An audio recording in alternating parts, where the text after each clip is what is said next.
Como diz o título desse livro, The Successful Match é o que eu desejo para você, que você dê match de uma forma bem-sucedida na residência dos Estados Unidos. No vídeo de hoje, a gente vai comentar sobre os três principais pontos três principais calcanhares de passar na residência, de dar match, como a gente fala, nos Estados Unidos. Para você que sempre ouve esse termo, match, match, match, esse na verdade é o nome formal que o National Residency Matching Program, o órgão que organiza a seleção dos residentes, dá para o processo de seleção. Então é um nome formal. E no vídeo de hoje a gente vai conversar muito sobre o conteúdo desse livro ao longo de três tópicos, três pilares, três coisas que você deve fazer para dar match de uma forma bem sucedida nos Estados Unidos. Para você que não me conhece, eu sou Lucas Mitra, eu sou médico formado pela Santa Casa e ao longo da minha graduação em medicina lá em São Paulo, eu revalidei o meu diploma médico prestando o Step 1 e o Step 2 CK, as provas de revalidação de diploma médico. Eu documentei essa jornada amplamente, publicamente, e continuo a documentá-la até o meu match na neurocirurgia nos Estados Unidos. Primeiro ponto aqui é o seguinte, Lucas, você vai falar do match? Você não deu match? Pois é, eu vou trazer os assuntos do match nesse vídeo como alguém que está vivendo esse processo, né? É um processo longo e duradouro de anos, e você vai entender o porquê, mas desde já aqui fica o meu disclaimer. O que eu tenho até aqui de resultado para comprovar o que eu falo são as provas que eu já fiz e o diploma que eu já revalidei, e como você bem verá no vídeo de hoje, o match não é só isso. Então vamos direto ao ponto, vamos para o primeiro pilar de um match bem-sucedido, e o primeiro pilar de um match bem-sucedido são boas credenciais. São boas credenciais. Bom, formalmente falando, você não precisa de nada, entre várias aspas, para aplicar para a residência nos Estados Unidos, né? Tem o diploma médico revalidado que chama ECFMG Certificate, que ele constitui quando você é um médico, passou no Step 1, passou no Step 2 CK, passou no OET, mas formalmente você não precisa do ECFMG Certificate para aplicar para o match. O que eu queria conversar nesse primeiro pilar é quais são as boas credenciais que você deve procurar ter para aplicar para ter uma boa chance de passar na residência nos Estados Unidos. Bom, primeira delas, vale a pena aplicar com o ECFMG Certificate na mão ou não? Para você que não sabe, como eu acabei de falar, você pode aplicar para o match sem ter o certificate emitido ainda. Você pode aplicar para o match somente com a nota das provas, ou com somente nota do Step 1. Tem alguns candidatos americanos que aplicam sem ter feito ou sem ter recebido a nota do Step 2 CK, por mais estranho que isso pareça. E aqui, a primeira recomendação para você é aplique com as suas melhores credenciais possíveis. By all means, vale a pena sim ter o ECFMG Certificate antes de aplicar, porque alguns programas selecionam e filtram candidatos baseado na presença ou na ausência do ECFMG Certificate. Então, especialmente você, como candidato internacional, deve focar em ter o ECFMG Certificate na hora que você for aplicar. Diferente do Brasil, nesse primeiro pilar de credenciais, eu queria trazer para você a noção de que, além de onde você formou e ter passado ou não nos steps, nota é algo muito importante para a residência, mas não é tudo. Vamos quebrar um pouco essa noção brasileira que a gente tem de que para passar na residência é só ir bem na prova. Porque no Brasil, você bem sabe que as notas teóricas, assim como no vestibular, né? A nota teórica na prova de residência pontua 90% da nota. Eu estava fazendo um exercício esses dias, eu peguei o meu próprio currículo, né? E eu fui avaliá-lo segundo os critérios de algumas faculdades de medicina e de prova de residência. E o meu próprio currículo, com todas as coisas que eu já fiz pro match e tudo mais, não pontuava muito bem porque eu não tinha volume, né? Tem que ter volume de diretoria científica, de participação em projeto voluntário, dessas coisas que a gente às vezes faz por fazer, não é mesmo? Só que, mesmo sendo um currículo nota 4, nota 5, a diferença de um currículo nota 4, nota 5 para um currículo 10, no Brasil, é facilmente anulada por questões a mais que você acerta. Eu fiz esse exercício, vamos pegar a residência da USP. Você pega alguém que tirou 0 na parte curricular e 10 na parte curricular, a diferença entre esses dois candidatos é facilmente igualada quando você acerta 3 questões a mais na prova teórica. Então, olha só, tudo que você construiu de currículo ao longo da sua vida, na hora que você vai fazer a prova da USP, equivale a 3 pontos de nota teórica. Ou seja, no Brasil não tem segredo. Não tem segredo, você tem que ir bem numa prova teórica. No MET é assim também? Felizmente ou infelizmente, não é assim também, porque as notas elas compõem a sua credencial, esse primeiro pilar que eu tô te falando aqui, mas não de uma forma integral. As notas, elas são utilizadas, e aqui a nota do Step 2, ela é utilizada hoje como se fosse um filtro, tá? Os programas selecionam quase que por nota mínima, mas nunca por nota máxima, né? Para você que ainda está conhecendo os steps, são provas que podem ser passa ou falha ou tem nota. O Step 1 é uma prova passa ou falha, e quando você passa na prova você não recebe a nota que você tirou, você apenas recebe que você passou, e quando você falha você recebe a nota que você tirou. O Step 2 é uma nota que é uma prova que sempre dá a nota, ele sempre dá uma nota de 3 dígitos, que vai de 0 a 300. E aí você recebe ali quanto você tirou, 250, 220, 260. E os programas de residência olham para a nota do Step 2 CK sempre num espírito de filtro. No seguinte sentido, olha, eu quero entrevistar candidatos que somente tiraram mais do que 250, somente tiraram mais do que 255. Quer dizer, quando você passa desse filtro, tanto faz. Tanto faz se você tirou 256 ou 300. Tanto faz. Os dois estão na mesma condição. Então, o espírito da nota para os steps é um pouco diferente. Ele é o espírito do filtro, né? É claro que você deve almejar ir bem e tirar a maior nota possível, mas tenha em mente que não é tudo. Tem uma frase que rola por aí, e ela não está de todo errada, eu até concordo com ela, que é nota ruim nem sempre te tira de programa e nota boa nem sempre te coloca em um programa. É muito nesse espírito, pensando que os programas aplicam filtros, eles sabem que a prova, a nota de uma prova não diz quão bom residente uma pessoa vai ser na realidade. Mas conheça sempre esse primeiro ponto e procure sempre ter as melhores credenciais, aplicar com o ICFMG Certificate e aplicar com as suas melhores notas possíveis, tá certo? Esse é o primeiro pilar de um bom e de um successful match. Vamos para o pilar número 2. O pilar número 2 é currículo. Currículo. E currículo tem até uma seção aqui de Curriculum Vitae. É um tema super discutido, está até marcado aqui.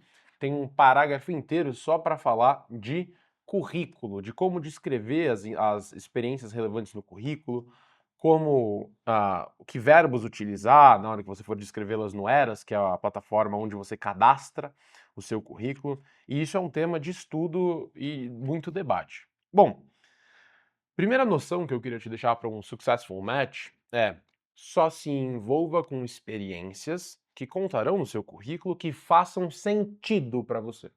Um erro muito comum que eu vejo e as pessoas acabam não conseguindo dar um successful match são as pessoas que se envolvem com experiências por se envolver, pensando na prova de residência no Brasil, é claro, né? Ah, eu vou fazer um voluntariado aqui, uma monitoria ali, um projeto de extensão ali, tudo isso para ter volume para a prova de residência no Brasil.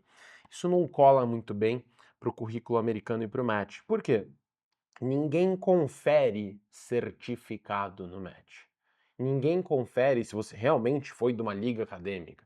Ninguém confere se você realmente foi no voluntariado. Mas eles te perguntam e conseguem detectar muito bem se aquilo realmente teve alguma diferença para você, se você realmente fez aquilo e se aquilo tem impacto com relação à história que você está contando. Então, o grande mote desse livro é: construa um currículo com as coisas que você fez de verdade, fez wholeheartedly, ou seja, com seu coração, com sua boa força de vontade, e que impactaram a sua trajetória. Não adianta você descrever uma experiência no seu currículo que você fez por fazer e você não tem nada de bom para falar dela, e você não tem nenhuma história relevante para falar e nem como ela te melhorou como pessoa. Por quê? Isso é facilmente detectável. Uma frase que eu li no Twitter esses dias, inclusive, se você quer aprender como usar o Twitter da melhor maneira possível, do X, da melhor maneira possível pro Match, confere esse vídeo aqui, eu vou deixar no card aqui em cima. Eu vi essa frase esses dias que é: os entrevistadores de residência, eles têm um faro para bullshit muito grande. Eles conseguem captar muito grande quando o entrevistado tá mentindo. Então, digamos que você olhou essa informação que eu te dei e ouviu e falou assim: pô, não preciso pôr certificado, vou pôr um monte de coisa no meu currículo. Pois é, o entrevistador consegue pegar muito bem quando você tá mentindo. Por quê? Porque ele vai começar a te fazer pergunta. Ô, fulaninho, por que que essa experiência foi relevante para você? Me conta mais, me conta do dia, me conta uma coisa ruim que aconteceu e como você superou, me conta uma coisa boa, com quem que você trabalhou, como isso te cresceu como profissional até hoje. Se você pudesse voltar no tempo, o que que você faria diferente? Se você colocou uma experiência ruim ou você mentiu, é muito fácil detectar que você está mentindo. Então acho que esse que é o grande ponto, que é o ponto do currículo. Fato é que o seu currículo tem que contar a sua história e a sua motivação. Juntamente com o currículo, nesse pilar número 2, tem outros documentos que reforçam isso. Tem o seu próprio personal statement, que é a sua carta de intenção, a sua carta de motivação, que também tem um parágrafo dedicado, tem um capítulo dedicado só para personal statement aqui, nesse livro. Que basicamente te ensina a explicar e a escrever o porquê você faz o que você faz. Eu, por exemplo, quero fazer neurocirurgia. Por que que eu quero fazer neurocirurgia? É nesse documento chamado Personal Statement, na carta de motivação, que eu vou descrever os meus motivos e vou contar a minha história e qual é a minha grande proposta de vida em querer fazer o que eu quero fazer. Fato é que se você tem um Personal Statement que conta uma história e o seu currículo conta outra, isso é esquisito. E além, se você tem um Personal Statement que conta uma história, o currículo conta outra, e as suas notas na faculdade contam outra ainda, isso é mais esquisito ainda. O ideal é que esses três astros estejam alinhados. Pô, tu quer fazer neurocirurgia? Teu currículo tem que ter experiências relevantes nessa área, a tua carta de motivação tem que contar alguma história relacionada a isso, e você tem que ir bem em neurologia na faculdade, em cirurgia, em anatomia. Não faz sentido você querer fazer neurocirurgia, descrever isso na carta, você ter um currículo com estágios em GO e você ter ido mal em neurocirurgia e foi bem em pediatria. Não faz muito sentido, entende? Então esse é o segundo pilar do preparo, né? É o pilar do currículo. Lembra que o primeiro pilar foram as credenciais, o segundo pilar é o pilar do currículo, que juntamente com as suas notas na faculdade e a sua carta de motivação, tem que contar uma história homogênea. Esse é o segundo pilar para um successful match, foi a segunda lição que eu aprendi com esse livro. O terceiro pilar e último pilar de um match bem-sucedido pode ser resumido em conexões. Conexões, conexões. Vamos destrinchar o que são as conexões. Conexões ou network, ou vamos colocar junto também as cartas de recomendação. Bom, você já percebeu que o match são três coisas. São as suas notas nas provas, que te dão uma validação numérica, quem você diz que você é, que é o seu currículo, a sua carta de motivação, e o que dizem que você é, quem você é. Então o match simples é tuas notas, o que você fala sobre você, o que falam sobre você. É isso. E aí a gente pode colocar nesse terceiro pilar chamado conexões. Como desenvolver conexões fortes? Fazendo estágios nos Estados Unidos. Tem vídeo aqui no canal comentando tanto sobre a minha rotina dos estágios, tanto quanto comentando sobre como conseguir estágios e a comparação entre os estágios observacionais e os estágios práticos, os clerkships.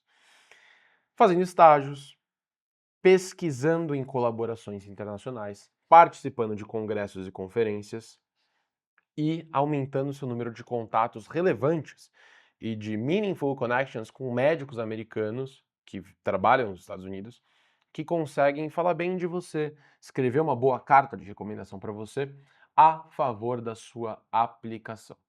Pensa que você está montando, ao longo da sua aplicação para o match, um exército. E aí você quer que o seu exército tenha a maior quantidade de soldados lutando pelo seu país, pelo seu time. Quanto mais conexões você desenvolve, mais soldadinhos você está colocando nesse exército.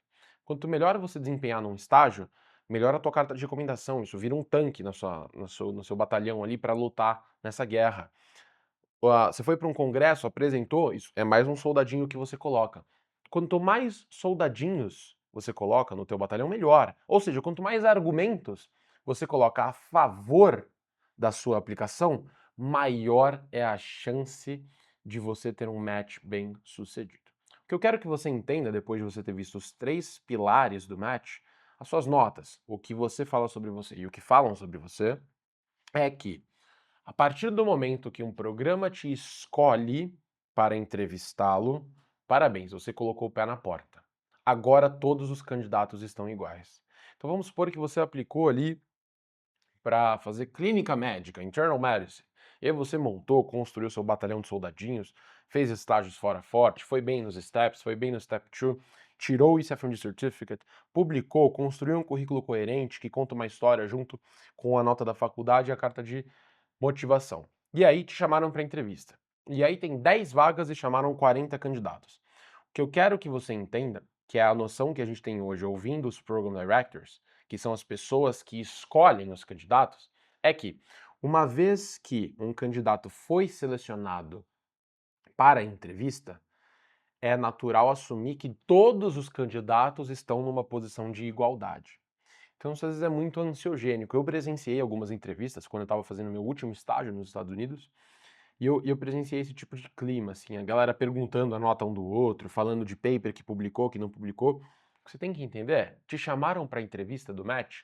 Ótimo, você e os outros 39 estão na mesma condição. O que vai determinar quem passa e quem não passa é quem for melhor na entrevista. E é na entrevista, justamente, que o entrevistador vai pegar e vai destrinchar a tua história. E é aí que você que vai ter que justificar o que você pôs no seu currículo, por que nesse paper você saiu de primeiro autor, de segundo autor, de último autor, o que você aprendeu nesse congresso, esse prêmio que você ganhou é de qual trabalho, o que você fez nesse trabalho, e por aí vai. Então pensa que toda a sua aplicação é um exército que você está construindo, e você tem que ser a pessoa por trás, o comandante desse batalhão, que realmente sabe tudo, sabe o detalhe de cada soldadinho que está ali, porque o match ele envolve muito este tipo de conhecimento. Eu vou finalizar esse vídeo com uma última noção também, que às vezes as pessoas se esquecem da comparação com o Brasil, porque no Brasil é possível que você passe na residência em diversos lugares. E aí escolhe, né? Então, por exemplo, passei na neurocirurgia da Santa Casa, na neurocirurgia da USP, na neurocirurgia da Escola Paulista de Medicina. E aí você vai lá e escolhe, onde eu quero ficar, vou ficar na Santa Casa, perfeito. Nos Estados Unidos, no match, não é assim que funciona, né? Depois da etapa de entrevista, e você entrevista em vários lugares, assim seja, tomara, você ranqueia as suas preferências. Eu gostei mais desse programa em número 1, eu gostei mais daquele outro em número 2, do terceiro em número 3 e por aí vai. Em todos os programas que te chamaram para entrevista. Porque você só tem a chance de passar na residência nos programas que te chamaram para entrevista. Nos demais, altamente improvável. Você ranqueando as suas preferências, você envia isso para o sistema da residência. Os programas também ranqueiam. Então, o programa número 1 ranqueia quem foi o candidato número 1 na entrevista, o candidato número 2, o candidato número 3 e assim por diante. E ocorre um verdadeiro match, por isso que chama match, uma rede algorítmica que conecta a melhor preferência do candidato com a melhor preferência do local. O ideal é que todo mundo dê match na primeira opção, mas nem sempre é assim, por isso que rola esse algoritmo. E o resultado desse match é que, por mais que você tenha entrevistado em 20 lugares diferentes, você só passa em um. Então não existe isso que nem tem no Brasil, passa em vários e escolhe. Não existe isso. Existe passar no lugar que você deu match. Você deu match com um programa. E é lá que você vai treinar. Então esse é um pilar um pouco diferente que as pessoas às vezes não conhecem e perguntam, não, mas você vai aplicar para onde? Se você passar em 2 lugares, para onde você vai? Não, não existe passar em 2 lugares. Você passa em um lugar só na residência médica nos Estados Unidos. Eu espero que esse vídeo tenha sido informativo. Os detalhes do match são um pouco mais complexos que isso e envolvem construir esse currículo num programa online, mas os princípios são exatamente esses. Eu espero no futuro, tendo passado pelo processo do match, atualizar esse vídeo com os detalhes da minha aplicação. No momento eu não posso fazê-lo, porque não é algo que eu fiz ainda, mas farei em breve, se Deus quiser, e volto aqui para trazer as boas novidades das minhas credenciais, do meu currículo e das minhas conexões e de como elas me ajudaram, de como esses 3 pilares me ajudaram, tomara, a dar match na neurocirurgia dos Estados Unidos. Mas eu espero que tenha sido informativo.